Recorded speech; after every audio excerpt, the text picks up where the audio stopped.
하나님 말씀 사도행전 4장 32절에서 37절입니다.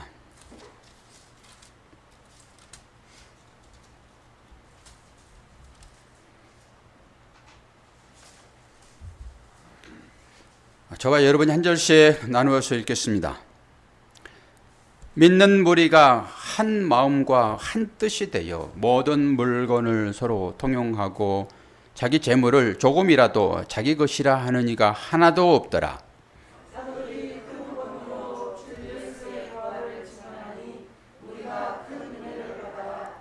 그 중에 가난한 사람이 없으니 이는 밭과 집 있는 자는 팔아 그 판 것의 값을 가져다가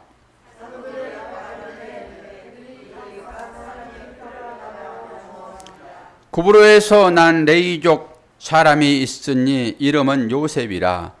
사도들이 일컬어 바나바라 번역하면 이로의 아들이더라 하니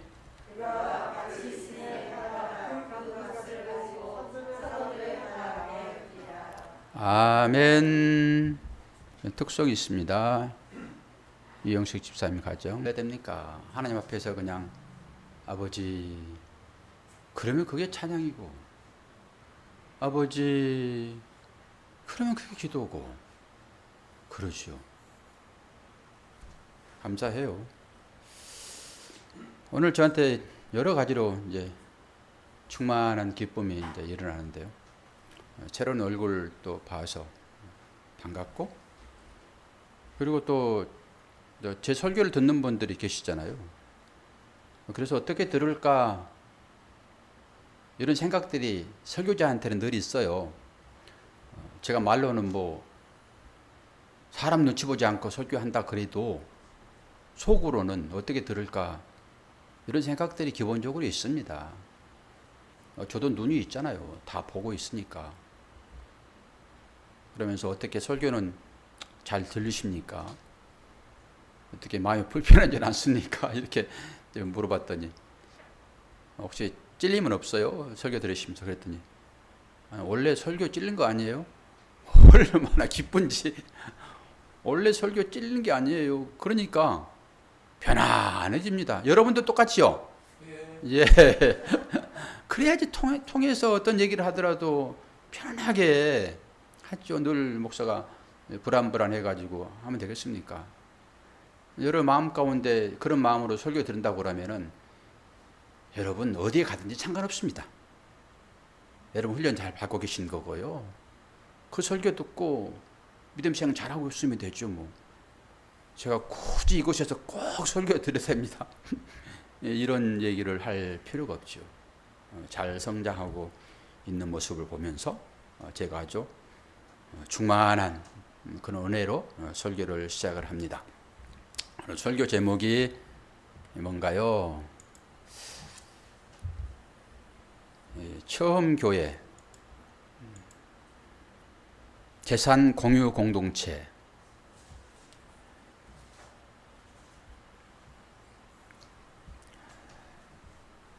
설교를 좀 잘 들으시면 될 것 같아요. 우리가 어디에 포커스를 맞춰야 될 것인지를 설교 듣다 보면 제가 설명을 다 하면서 갈 거니까 짚어 나가시면 됩니다. 오늘 본문은 쉽게 일어난 일들은 아니라고 보셔야 됩니다. 이제 하나님 나라를 이제 모범적으로 한번 제시를 하고 있다고 보시면 돼요. 이제 그러면서 이 하나님 나라가 앞으로 우리가 갈 나라인데 그것 가운데서는 그런 일이 있게 될 것이다. 이렇게 보면 되겠죠. 어디에서 이 말씀이 전해지고 있습니까? 오늘 모든 물건은 서로 통용하고 이런 말씀이 주어지잖아요. 여기에도 이 말씀이 띄어져 있나? 아니, 안 띄어져 있구나. 몇 절일까요?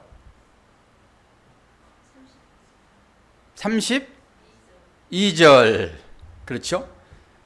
믿는 무리가 한 마음과 한 뜻이 되어 모든 물건을 서로 통용하고 자기 재물을 조금이라도 자기 것이라 하는 사람이 한 사람도 없대요. 한 사람. 여러분들에게 제가 이런 질문을 하죠. 특히 이제 맨 앞에 계신 분이 저희 표적이 돼가지고 설교에 재료를 써주잖아요. 그래서 앞에 자리가 금자리를 하는 거예요. 항상 표적이 돼가지고 쓰여지니까. 김재훈 주사님이 제가 설교할 때마다 아멘 하면 그러시잖아요. 그리고 다 하나님의 것이라고 그러죠. 그렇죠. 모든 것이 하나님의 것이라고 그러잖아요. 여기 딱 그런 거잖아요, 지금. 여러분도 똑같이 그럴 것입니다. 뭐 하나님의 것인데요. 이렇게 우리가 얘기는 하지요. 그런데 내 것을 가지고 어떤 사람이 와가지고 그건 내 거야. 그러면 달라집니다. 내 것을 가지고 그건 내 것이에요. 이러면 싹 바뀝니다, 얼굴이. 그럼 뭐예요? 이 모든 것이 다 하나님 것이라고 얘기를 했는데 다른 사람이 와가지고 당신 그건 내 거예요? 그러면 생각이 달라지죠. 그럴 때도 맞아요. 맞아요? 그럼 주세요. 가져가요. 이렇게 돼야 맞아요. 이게 지금 오늘 본문에 나오는 말씀이에요. 그런데 이게 실제 삶 가운데 이게 있냐라고 하는 거죠. 그러면은 뭔가 특별한 그런 일 중에 하나다라고 보시면 돼요.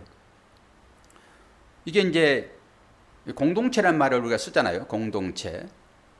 우리가 이제 한 공동체로 모였잖아요. 이런 얘기들을 하지요. 지구촌.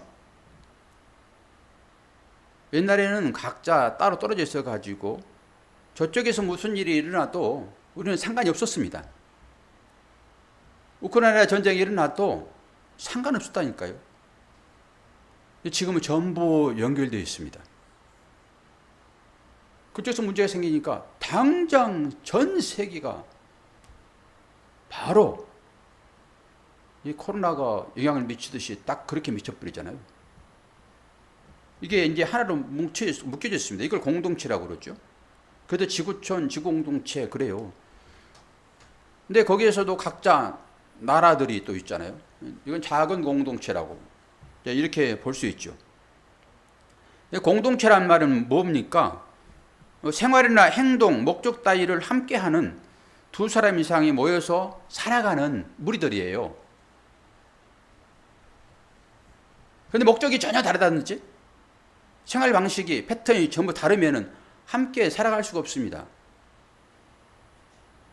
그래서 크게는 지구촌이라고 말할 수도 있고 그 가운데서 나라적으로 또 작은 공동체가 있고요. 그런데 그 세계 질서 가운데서도 서로 간의 이해 득실에 따라서 또 나누어집니다. 정치적인 집단도 마찬가지죠. 그 안에서도 여러 계파들이 또 자기 이해 득실을 따라서 그 속에서 싸움을 하고 있잖아요. 신앙 공동체도 그 범주에 들어 있습니다. 우리 가운데도 똑같죠. 그리고 마지막에는 크게 두 집단으로 이제 나눠질 것입니다. 마지막에요. 어떤 집단과 어떤 집단일까요? 하나님 나라의 집단과 그 외의 집단 나눠질 거예요. 그걸 지옥이라고 얘기하죠. 그러니까 천국과 지옥으로 나눌 것입니다. 마지막에는. 이게 공동체 개념이라고 보면 돼요. 오늘 본문도 그런 개념의 하나의 공동체예요. 당연히 지옥은 아니겠죠. 천국 공동체의 모양으로 한 번 보여주는 거예요. 한 번. 그러니까 이 본문에 나오는 공동체를 제외하고는 모든 공동체 집단은 겉과 속이 다릅니다. 요즘 정치적으로 겉과 속이 다르는 사람들은 뭐라고 그러죠? 수박이라고 그래요. 수박. 그런데 그거 하나라고 그랬습니다. 그거 다른 게 아니라 겉에는 파랗고 속에는 빨갛고 그것도 두 집단을 얘기하는데요. 그게 이 본문에 나와 있는 공동체 말고 모든 공동체는 다 그렇다는 거예요. 다 하나로 결속되어 있는 것처럼 보이지만은 그 속에서도 계속 자기 이익의 다툼이 끊임없이 일어나고 있다고요. 우리나라 정치 현실이든 세계 정치 현실이든 다 똑같습니다. 이러한 사람들을 이합집산이라 얘기를 해요. 이합집산. 모였다가 흩어지고 흩어졌다 모이고. 왜 그렇죠? 자기 이익 때문에 그래요. 우리 마음에도 똑같은 일들이 날마다 일어납니다. 날마다. 근데 성경에서도 그 일을 찾아볼 수가 있는데요. 누가복음 23장 11절에서 12절 봅니다.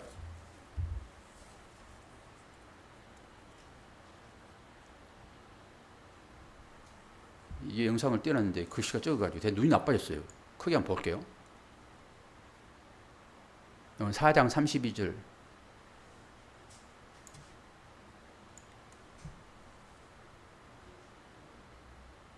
넘겨서 보겠습니다. 일단 이거 놔두고.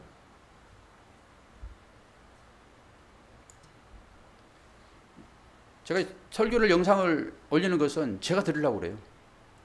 다른 사람이 이거 얼마나 듣겠습니까?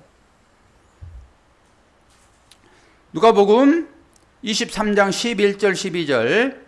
헤롯이 그 군병들과 함께 예수를 업신여기며 희롱하고 빛난 옷을 입혀 빌라도에게 도로 보내니 헤롯과 빌라도가 전에는 원수였으나 당일에 서로 친구가 되니라. 이게 이합집산의 전형적인 것입니다. 성경에도 똑같이 나타난다니까요. 그러니까 자기 이득이 걸려 있으면은 원수된 사람도 잠시 마음을 합친다고요. 그리고 이익이 끝나버리면은 옛날로 싹 돌아갑니다. 그게 성경으로 나타났다니까요. 성경에도. 그러니까 우리가 그렇게 산다 해가지고 여러분 너무 자기 자신을 자학할 필요는 없습니다. 그래서 우리 정치 현실을 보면은 너무나도 우리의 삶과 똑같아요. 열심히 충성 봉사 하면은 뭐 한 자리 주겠지라고 했는데 토사구팽 당합니다. 이 개가 토끼가 빠르잖아요. 그러니까 토끼는 사람이 잡을 수 없으니까 개를 풀어가지고 그 토끼를 잡아서 주면은 마지막에 그 개까지 잡아먹어 버리는 것이 인간입니다. 그것이 현실적으로 정치사회에서 그대로 회자되고 있는 것을 우리가 봅니다. 그리고 이렇게 늘 기회만 되면은 한 자리 차지하고 싶은 이 정치적 속성이 신약에서 그대로 드러납니다. 성경 말씀이 여러분들에게 주어지는 하나님의 말씀이라고 그 말씀이 다 좋은 것이 아니라 악하고 나쁜 것들이 많이 쓰여 있는 것을 보게 되는데요. 마가복음 10장입니다. 35절 37절. 세베대의 아들 야고보와 요한이 주께 나와 여짜오되 선생님이여 무엇이든지 우리의 구하는 바를 우리에게 하여 주시기를 원하옵나이다. 이러시되 너희에게 무엇을 하여 주기를 원하느냐 여짜오되 주의 영광 중에서 우리를 하나는 주의 우편에 하나는 좌편에 앉게 하여 주옵소서. 똑같이요. 이 사람들이 누구예요? 예수님을 따른 제자들입니다. 제자들이 예수님을 따른 목적이 분명하게 드러난 거예요. 이 가운데 저와 여러분이 정확하게 들어가 있습니다. 언제는 아닌 것 같기도 한데 언제 보게 되면 똑같이 그 자리에 들어가 있어요.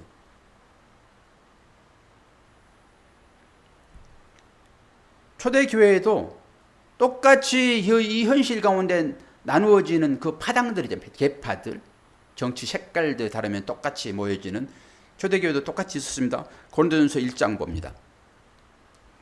1장 1절 12절. 내 형제들아 글로의 집 편으로서 너희에게 대한 말이 내게 들리니 곧 너희 가운데 분쟁이 있다는 것이라. 이는 다름 아니라 너희가 각각 이르되 나는 바울에게, 나는 아볼로에게, 나는 게바에게, 나는 그리스도에게 속한 자라 하는 것이니. 이게 누구예요? 믿는 사람들입니다. 다. 제자도 마찬가지고요. 제자도 주님이 이 땅에 오셔가지고 뭐 하나님 나라 뭐 왕 막 이런 얘기하니까 한 자리 그냥 어떻게 차지하려고 열심히 주님을 따랐던 베드로가 대표적인 사람이에요. 그런데 보통 사람들도 똑같이 이랬다니까요. 그 당시에도 다 파벌을 정해놓고 나는 사도 바울파요, 나는 아볼로파요, 나는 게바 즉 베드로파요, 그리스도파요. 여러분은 누구 파입니까? 예수 그리스도파로 보시면 되겠죠. 각자 간에. 지금 이 시대가 딱 그렇게 나눠져 있습니다. 여러분이 지금 속해 있는 이 교단은 무슨 교단입니까? 그 정도는 여러분 아셔야 되잖아요. 장로교회요? 감리교회요? 장로교회죠, 장로교회. 장로교회도 두 개로 나눠집니다. 무엇과 무엇이 나눠집니까? 통합과 합동으로 나눠집니다. 통합은 7개 신학대학을 기본으로 해가지고 딱 교회가 거기 속해 있는데, 합동은 그 안에서 몇백 개로 나눠집니다. 다 예수 믿는다고 고백하는 사람들입니다. 그리고 그 안에 또 이단들이 엄청나게 많이 나오고요. 왜 그러죠? 생애적으로 사람들은 다 똑같다라고 하는 거예요. 생애적으로 그렇습니다. 그래서 그렇게 파들을 많이 나눠요. 여러분, 조그만 단체에 들어가도요, 한 20명만 되면은 딱 나눠줍니다. 신기해요, 신기해. 교회도 그렇다고 그러더라고요. 우리 교회는 아직 그까지 가지 않으니까 안 나눠주는 것이죠. 80 딱 되면 나눠진대요. 80명 되면 나눠진대요. 그 위기를 넘기면 교회 성장합니다. 여러분 나눠줄까 봐서 하나님께서 겁먹어가지고 80명을 안 만드신 것 같아요. 근데 그거 겁이 넘어가고 또 넘어가가지고 이제 한 150명쯤 되면 또 나눠진답니다. 이제 그런 과정을 거치면서 대인교회가 되는 거예요. 생내적으로 사람들은 그렇게 돼 있어요. 그게 신앙이라 해가지고 다를 것이다, 그렇게 생각하지 마세요. 다 똑같다라고 보면 돼요. 그런데 오늘 보면은 다르잖아요. 내 것을 내 것이라고 한 사람도 하지 않는다니까요. 이건 특별한 거예요. 그리고 자기의 밭을 다 팔아가지고 제자들, 사도들 앞에서 앞에 두니까 사도들이 다 분배합니다. 그거 하다 또 쌈박질 나는 거예요. 헬라파 과부, 히브리파 과부들 또 싸운 거죠. 사도들이 그거 하다가 질려가지고, 야, 우리 일을 좀 돌아보자. 그리고 말씀 전하는 일과 기도하는 일에 전념해야지. 그리고 7 집사를 세웁니다. 모든 사람들은 다 그렇다는, 교회 안에도 그런 일이 따라고 하는 거잖아요. 그런데 오늘 보면은 전혀 내 것을 내 것이라 하지 않고 자기의 전답을 다 팔아가지고 제자들 앞에 주니 그 가운데 평화로웠다라고 하는 거잖아요. 이게 초대교회의 신앙 공동체의 모습입니다. 제목이 뭐라고 그랬습니까? 무슨 공동체요? 재산 공유 공동체. 재산 공유 공동체.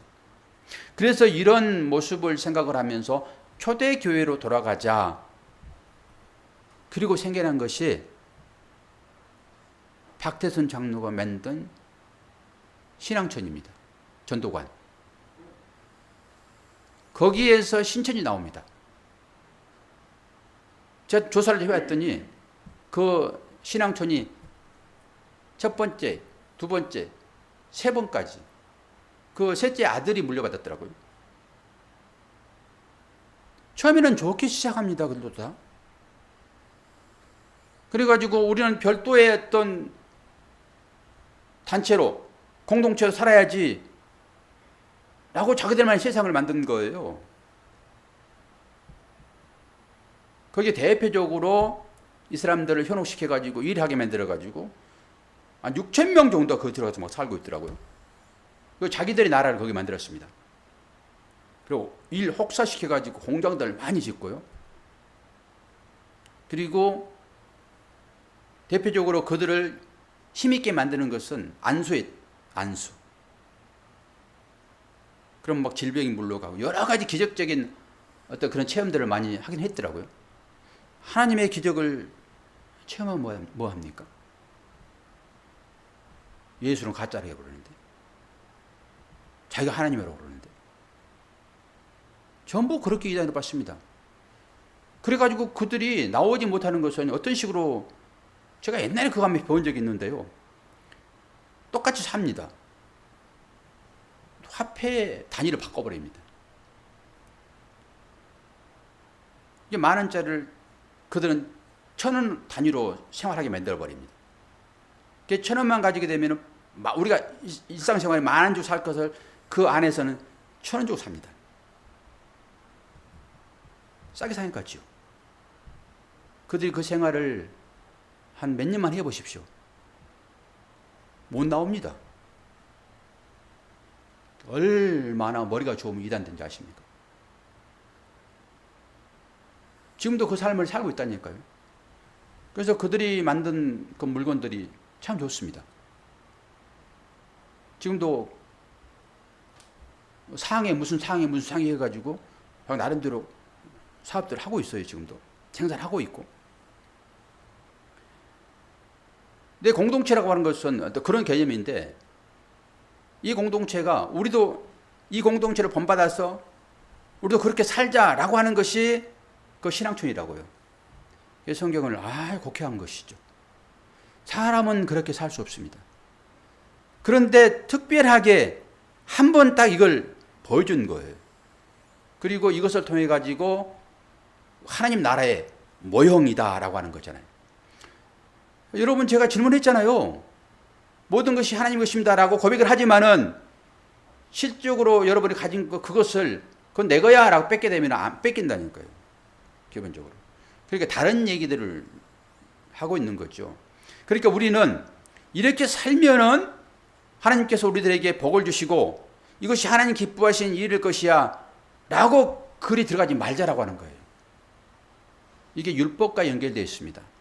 율법을 잘 지키면은 하나님께서 복을 줄 것이다 라고 우리에게 맡겨진 사명, 그걸 찾아서 열심히,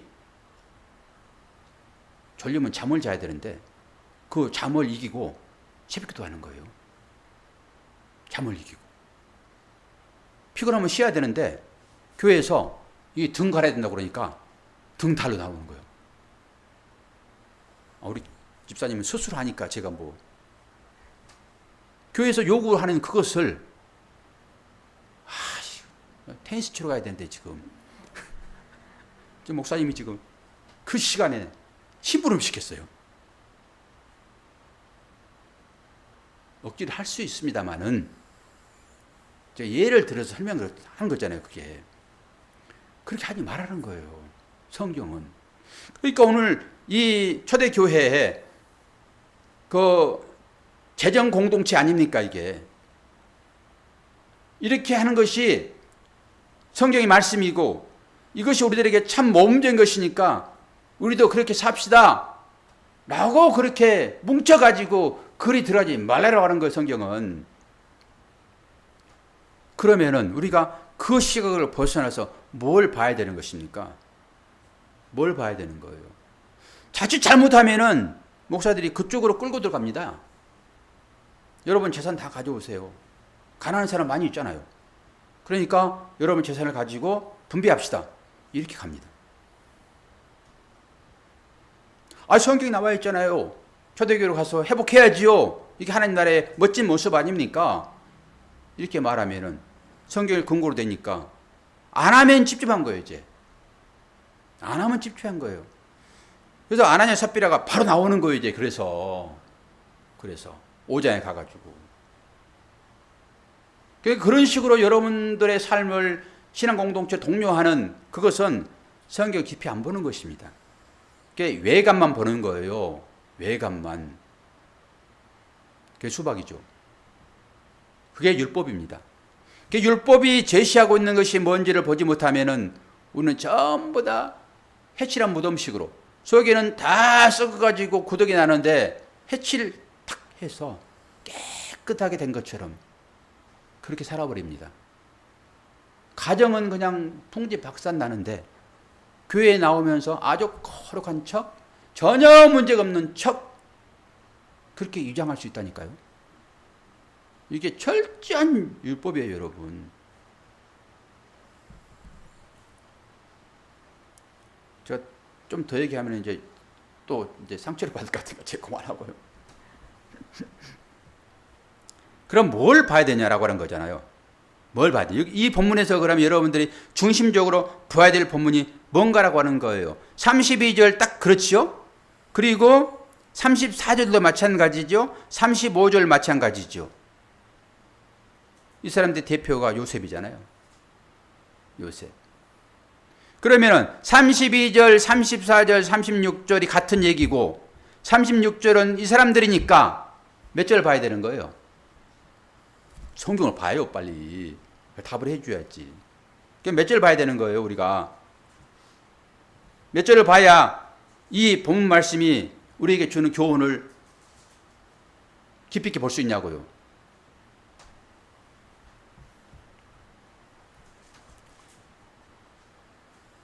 제 입만 쳐다보지 말고 성경을 보시라니까요.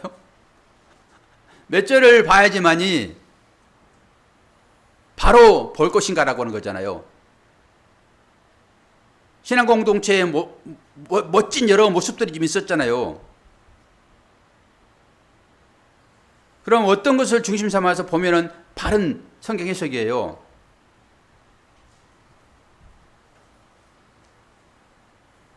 시간을 드릴게요.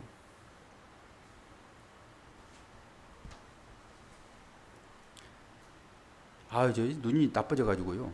돋보기를 다른 걸로 바꿔야 될 것 같아요. 김재임 집사님, 몇 절 봐야 돼요? 제가 다 불러드렸어요. 한 절만 안 불러드리고 다 불러드렸어요, 지금. 32절, 34절, 35절, 36절 다 똑같은 말이다 그래 놓고 한 절만 안 불러드렸어요. 33절. 그럼 38절 중에서 어떤 단어가 툭 튀어올라요. 성경 공부를 해야 되는데. 부활입니다, 부활. 우리 최경 선생님하고 이런 대화하면 진짜 재밌게 대화할 수 있는데 저보다 훨씬 더 성경을 깊이 알아요. 부활이에요, 부활. 여러분, 부활에 관심 갖고 거기에 집중하시면 되는 거예요. 그런데 이걸 생각하지 않고 이 초대교회 공동체의 그 행동이 정말로 우리가 하지 못한 것이지만은 멋지다. 그리고 그리 갈 수 있단 말이에요. 그러니까 그 사람들의 신앙 공동체로 신앙촌이 생겨나는 거예요. 여러분, 똑같이 그렇게 할 수 있단 말이에요. 뭘 봐야 됩니까? 부활을 보셔야 돼요. 이 가운데서. 부활을 증거했잖아요, 지금. 사도들이 큰 권능으로 주 예수의 부활을 증거하니 큰 무리가 큰 은혜를 받아 이 일들이 나오는 거예요. 그래서 억지를 하지 말라는 것입니다. 율법이 그러니까 여러분 이거 하세요, 지키세요. 잘못 가르치는 거예요. 그래서 제가 뭘 가르친다고 말씀드렸습니까? 하나님을 잘 배우면은, 부모를 잘 알면은 나의 존재가 뭔지를 알게 된다. 내 존재가 누구인지를 알게 된다. 이걸 여러분들이 배우신다니까. 그래서 부활이 뭔지만 정확히 알면은 이런 것은 하든지 안 하든지 괜찮아요. 이거 했다고 해서 거기서 구원이 일어나는 게 아니라니까요. 행동을 뭐 해서 구원이 일어나는 게 아니에요. 다 하나님의 것입니다. 내가 한 개도 없어요. 다 가져가세요. 그렇다고 구원 됩니까? 우리보다 훨씬 더 잘하는 사람들이 많습니다, 주위에. 그렇다고 그들이 구원 받습니까? 그러니까 기독교는 달라요, 그들과. 기독교는 생명의 종교예요, 생명의 종교. 그러니까 이 가운데서 부활을 여러분들이 보셔야 한다고요. 그 부활을 인식하느냐? 이게 하나님 나라에 연결된 이 일들이 어디서 일어난다고요? 이 땅 가운데는 없어요. 이게 한번 보여준 거 살짝 그냥 맛보기로. 이게 어디서 날 거예요? 하나님 나라에서만 일어날 수 있는 일이라니까요. 이게 내 것을 내 것이라 하지를 않지요. 거기에서는 당연히. 그러면은 우리가 지금 이 가운데서 뭘 봐야 됩니까? 부활의 확신이요. 부활이 없는 기독교는 없다라고 말씀드렸잖아요. 이게 부활을 인식하고 있느냐? 오늘 애들 설교에 똑같아요, 그게. 여러분, 뭐하러 사십니까? 물어보면은 행복하려고요. 전부 그 얘기 하게 돼 있어요. 나는 불행하려고 살아요. 그런 사람 없습니다. 전부 행복하려고 살아요. 그 행복하게 뭘 합니까? 그랬더니 돈 벌어야 되죠. 제가 교사들하고도 차 타고 다니면서 물어보거든요. 뭐하고 살아요? 행복하려고요. 그럼 행복하려면 뭘 해야 됩니까? 돈 벌어야 돼요.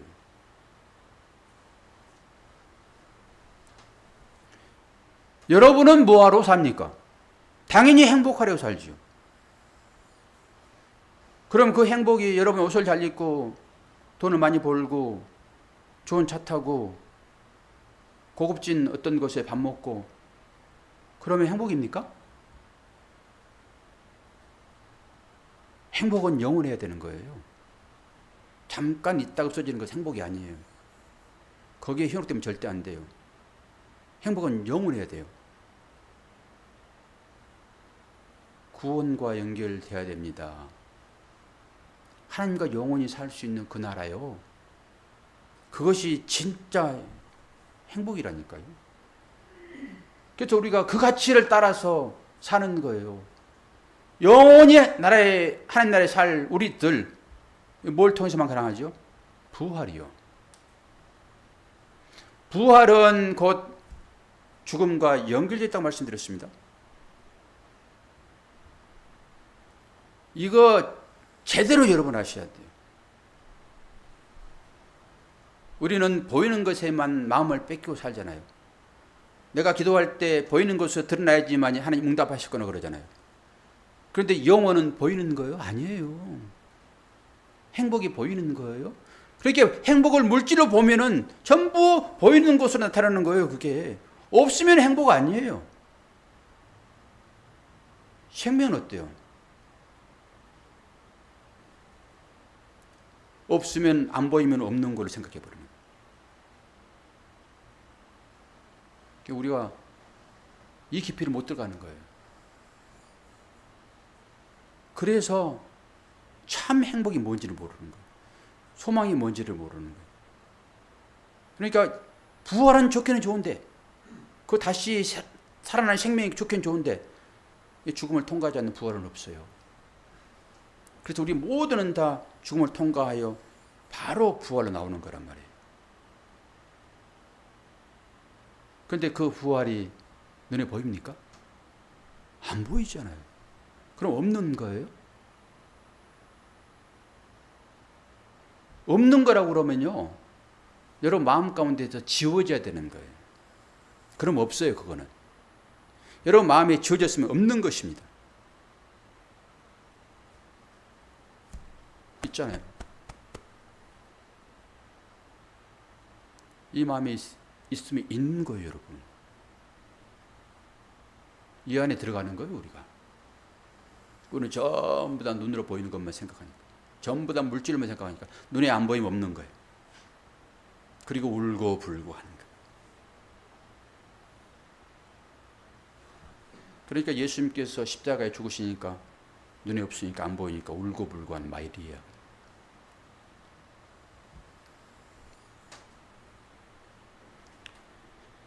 부활, 이것 증거했더니 이들이 이런 삶으로 나오더라. 이렇게 보셔야 되는 거예요. 그래서 이 부활의 확신, 이것이 그 보이는 기복을 깨는 것입니다. 이 부활의 확신이 없으면 여러분 전부 기복에 매일 수밖에 없어요.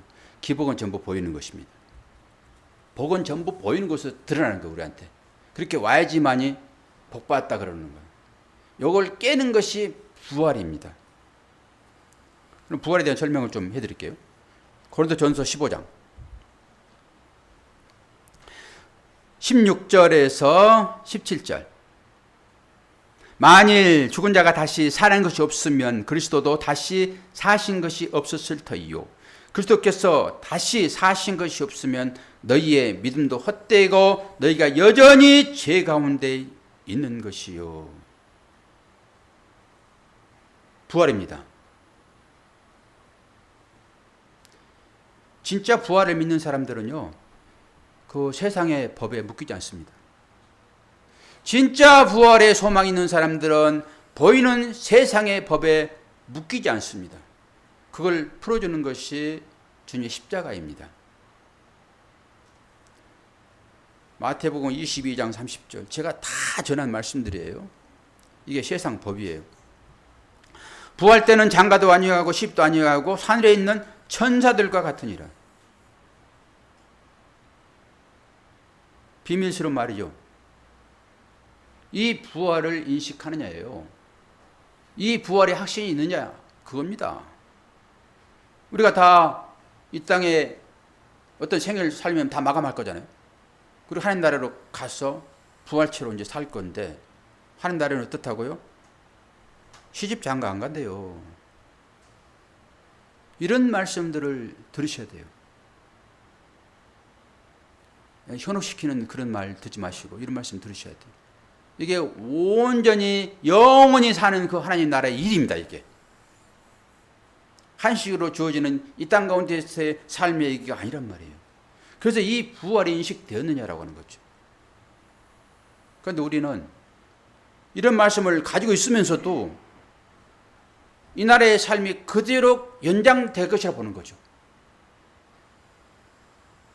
어떤 관계로 가족관계가 형성되면 좋겠습니까? 그 가운데서 여러분이 사모하는 그것으로 똑같이요? 최고의 아름다운 모습 어떤 모습일까요? 괜히 주어지는 말이 아니에요. 이런 부분들은 이건 한시적으로 우리에게 주어지는 얘기들입니다. 이걸 통해서 뭔가를 메시지를 강하게 주고 있죠. 시집장가 결혼제도 아닙니까? 거기에서 전부 파생되는 거예요. 그래서 내가 화평을 주러 온 줄로 생각하지 말아라. 금이다 그러는 거예요. 시어머니가 며느리, 아버지와 아들, 이 관계를 전부 절단하겠다. 예전에는 제가 다른 각도로 다 그 풀어드렸습니다. 그런데 그 말은 그대로입니다. 무섭게 들려옵니다. 하나님 말씀이. 그래서 이런 말씀과 맥을 같이 하는 거예요. 이 부활의 의미를 어떤 식으로 인식을 하라고 했죠? already not yet입니다. 이미와 아직입니다. 이 신학적 용어입니다. 이게 이미와 아직을 이해하지 못하면은 부활을 인식할 수 없습니다. 이미 구원받은 자, 말씀이 계속 그 얘기 하는 거잖아요. 지금 고린도서 15장도 그 얘기 하는 거잖아요. 주께서 죽으시고 부활하셨고 우리가 그 안에 들어있고, 아직입니까? 이미입니까? 이미와 아직이 동시에 들어있습니다. 아직은 우리 현실입니다. 이미는 천상 가운데 이루어졌고요. 우리 새벽 시간에 창세기를 보면서 요셉의 이야기를 배웠죠. 요셉이 꾼 꿈이 현실로 그대로 나타나잖아요. 그럼 꿈이 현실이에요? 현실 꿈이에요? 같은 얘기입니다. 요셉에게 주어진 그 꿈이 현실이에요. 그런 거잖아요. 꿈에서 이미가 나와 있잖아요. 지금 이미 already.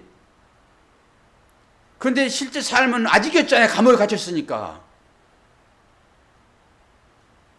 그 가운데 우리가 들어있다고 보시면 됩니다. 이게 우리의 현재 부활됐으면서도 불구하고 이 현재 삶을 우리가 살고 있습니다. 이거 하나만 분명히 아세요. 하나님은 해전한 그림자도 안 계시며 한번 말씀하시면 시건치 않으십니다. 우리와는 다르십니다. 하나님께서 계획하시면 그건 이루어지는 것입니다. 하나님이 말씀하시면 그대로 이루어지는 것입니다. 태양아 있어라 그러면 있어지는 거예요. 짐승들 다 그냥 만드는데 있어지는 것입니다. 이게 언약의 말씀인 거예요. 이게 임의입니다. 임의. 그리고 그 과정을 우리가 아직이라고 하는 이 현실을 살아가고 있습니다. 요 임의와 아직을 이해하지 못하면은 먼 이후에 부활을 할 거예요. 마리아와 마르다입니다. 요한복음 11장에 나와 있는 거. 우리가 그거 믿어요, 그거? 다음에 부활할 것을 믿어요. 전통적인 사고방식이잖아요, 여기. 근데 우리는 이미 구원받았다고 성경이 계속 얘기하고 있죠. 에베소서 2장 5절. 한 두 구절만 더 찾아드리고 설교를 끝내고자 합니다. 허물로 죽은 우리를 그리스도와 함께 살리셨고 너희가 은혜로 구원을 얻은 것이라. 또 함께 일으키사 그리스도 예수 안에서 함께 하늘에 앉히시니. 과거 능동이에요. 과거. 이미입니다. 이미. 누구와 함께 일으켰다고요? 예수와 함께요. 이 가운데 우리가 들어있다니까요. 그게 2000년 전에 일어난 일들이에요. 그 부활을 깨닫고 있느냐?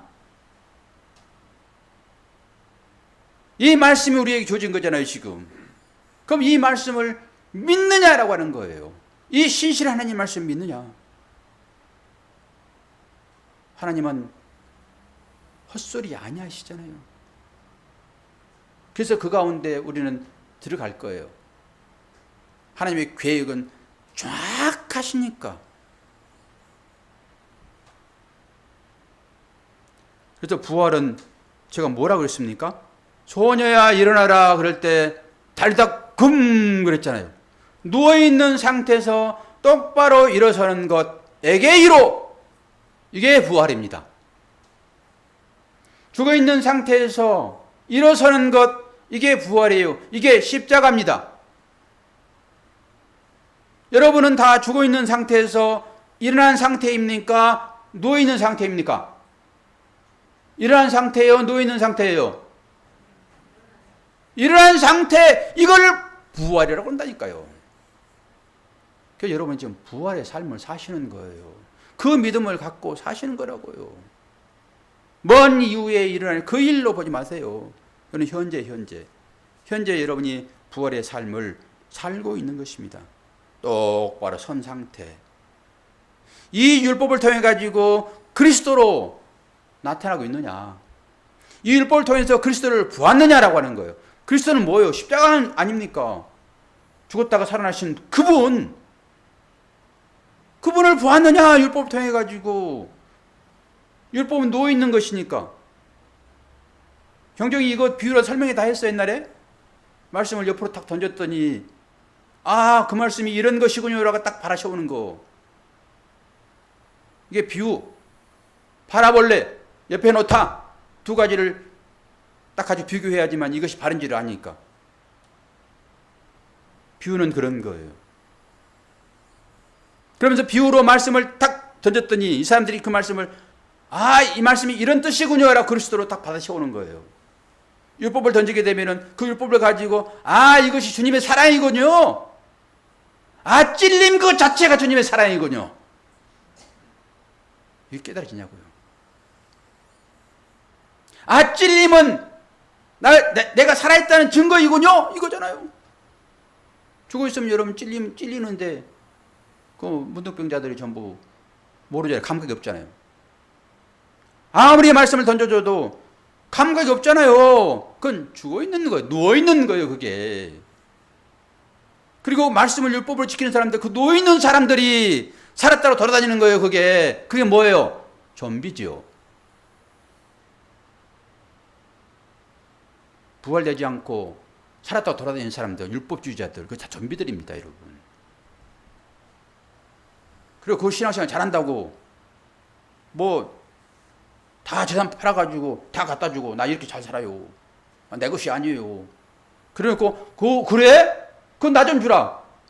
그러면 속에서 열이 나가지고 그냥 말씀을 지켜야 되니까 주기는 주는데 그냥 곱빼기로 그냥 한 절 말씀만 더 보고 두 절 말씀만 더 보고 설교 끝낼게요. 마태복음 27장 50절 54절 예수께서 다시 크게 소리 지르시고 영원히 떠나시다. 이에 성소 휘장이 위로부터 아래까지 찢어져 둘이 되고 땅이 진동하여 바위가 터지고 무덤들이 열리며 자던 성도의 몸이 많이 일어나되 예수의 부활 후에 저희가 무덤에서 나와서 거룩한 성에 들어가 많은 사람들에게 보이니라. 백부장과 및 함께 예수를 지키는 자들이 지진과 그 된 일을 보고 심히 두려워하여 가로되 진실로 이는 하나님의 아들이었도다. 아멘. 예수님께서 십자가 지실 때 휘장이 찢어지잖아요. 그것은 예수 몸이 갈라진다 이 의미가 있고요. 그때 무덤이 터지잖아요. 바위가 터지잖아요. 바위가 왜 터집니까? 그 당시에 장례법은 바위 파가지고 거기다가 시체를 다 집어넣었어요. 그게 터졌다고 얘기하고 있잖아요, 지금. 성도들의 몸이 많이 일어나가지고 많은 사람들에게 보였다고 하잖아요, 그게. 그 당시에 있었던 일입니다, 실제로 이게. 이것과 딱 초유에 한 번 있는 일이에요. 이것과 오늘 신앙 공동체가 똑같아요. 맥락이. 한 번 딱 보여주는 것입니다. 하나님 나라의 삶을 보여줬고요. 여기에서 부활의 의미를 다시 한번 실제로 보여준 거예요. 예수님 부활하면서. 예수님이 딱 죽으면서 이 사람들이 살아나잖아요, 지금. 이 사람들이 먼저 일어났습니다. 그리고 예수님께서 사흘 이후에 일어나는 거예요, 이게.